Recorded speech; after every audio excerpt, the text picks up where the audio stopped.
വിവരങ്ങളുമായി അഭിന പി ചിറക്കൽ ചേരുന്നു. അഭിന, കഴിഞ്ഞ ദിവസം കണ്ണൂരിൽ, ഇന്നിപ്പോൾ കോഴിക്കോട് SFI KSU സംഘർഷം ഇങ്ങനെ തുടരുന്നു. എന്താണിപ്പോൾ നിലവിലെ പശ്ചാത്തലം? കാളിദാസ്, ഇന്നലെ രാത്രിയാണ് SFIയും അതുപോലെ തന്നെ KSU പ്രവർത്തകരും തമ്മിൽ വലിയൊരു സംഘർഷം ഉണ്ടാകുന്നത്. ഈ ഒരു വിഷയത്തിൽ ഇരു കൂട്ടർക്കും വലിയ രീതിയിൽ ഒരു പരിക്കേൽക്കുകയും ചെയ്തിട്ടുണ്ട്. ഈ ഒരു പരിക്കേറ്റ SFI പ്രവർത്തകരും അതുപോലെ തന്നെ KSU പ്രവർത്തകരും നിലവിൽ ആശുപത്രിയിൽ ചികിത്സയിൽ തുടരുകയാണ്. അതേസമയം ലോ കോളേജിൽ ഇപ്പോഴും KSUവിന്റെ നേതൃത്വത്തിൽ വലിയൊരു പ്രതിഷേധം തന്നെയാണ് നടക്കുന്നത്.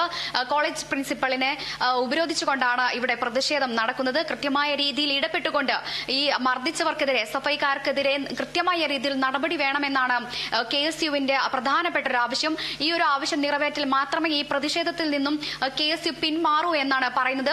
എന്നാൽ ഈ ഒരു വിഷയവുമായി ബന്ധപ്പെട്ട് KSU പറയുന്നത് ഇങ്ങനെയാണ്: തങ്ങൾ വെച്ചിട്ടുള്ള കൊടി, ഈ കൊടി ഒടിക്കുന്നതിനായിട്ടാണ് അല്ലെങ്കിൽ കൊടി നശിപ്പിക്കുന്നതിനായിട്ടാണ് SFI പ്രവർത്തകർ വന്നിട്ടുള്ളത്. ഇതിന്റെ പേരിൽ ഇതിനെ ചൊല്ലിയാണ് ഒരു സംഘർഷം ഇവിടെ ഉണ്ടായത് എന്നാണ് KSU പ്രവർത്തകർ പറയുന്നത്. എന്നാൽ ഈ ഒരു വിഷയവുമായി ബന്ധപ്പെട്ട് SFI പ്രവർത്തകർ പറയുന്നത് ഇങ്ങനെയാണ്: SFI ആണ് ഇപ്പോൾ നിലവിൽ ഒരു ലോ കോളേജ് ഭരിക്കുന്നത്. ഈ ഭരണത്തെ തുടർന്ന് ഇപ്പോൾ ഇവിടെ യൂണിയൻ ഇനാഗുറേഷൻ നടക്കുന്നുണ്ട്. യൂണിയൻ ഇനാഗുറേഷന്റെ പ്രചാരണവുമായി ബന്ധപ്പെട്ട പരിപാടികൾ നടക്കുന്നതിനിടെയാണ് ഇത്തരത്തിൽ KSUയും SFIയും തമ്മിലൊരു സംഘർഷം ഉണ്ടാകുന്നത്.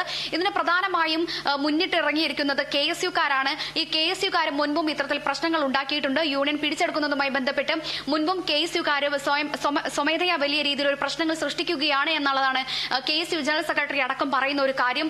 ഏതായാലും വലിയ രീതിയിലുള്ള സംഘർഷം, ഇനിയും വലിയൊരു സംഘർഷാവസ്ഥ കണക്കിലെടുത്തുകൊണ്ട് വലിയ രീതിയിലൊരു പോലീസ് സുരക്ഷയും ഈ ഒരു ലോ കോളേജിന് സമീപത്ത് ഒരുക്കിയിട്ടുണ്ട്. കാളിദാസ്. ശരി അഭിന.